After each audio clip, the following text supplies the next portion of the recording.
language is really very, very complex when you're writing historical novels. You have to make a decision, and that's where a conscious decision is made.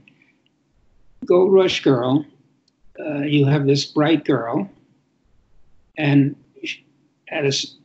we learn very on that reading is very important to her, and she becomes totally immersed, in particular, to the book Jane Eyre. And so you make a conscious decision, at least I do, she's got to sound something like Jane Eyre. Otherwise, we don't believe that she was so influenced by this book, right? Okay. And so I'm going to write in some ways, and since I read a lot, and I read a lot of classics, I'm concerned that some of the language, some of the vocabulary is going to come out of that period of time that she exists. The best example I can give of that is my Newbery book, Crispin.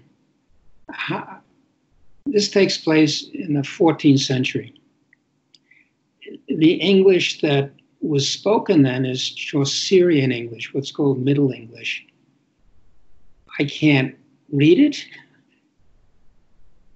Interestingly enough, when you hear it, you can hear the English in it, but it's hard to read, and I certainly can't pronounce it the way it was. But it's the hearing of it and listening to Chaucer and 14th century English and other poets that gave me the clue to that. It was written in a certain poetic form, iambic pentameters.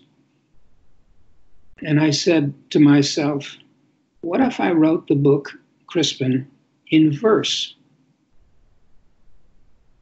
That would effectively give me a sound of English that's not modern.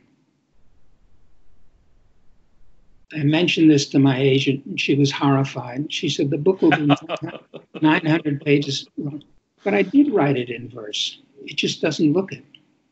But if you read it out loud, the language has a cadence to it. It's written in iambic pentameter. It doesn't, nobody ever says that to me, but it's there. And then I made sure to use certain words that I could justify in context that gave it a somewhat antique flavor.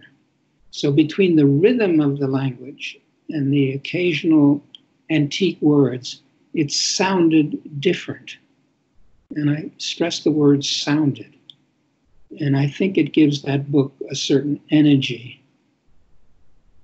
And that's an example of trying to write historical fiction in such a way that my readers have a sense that it's historic.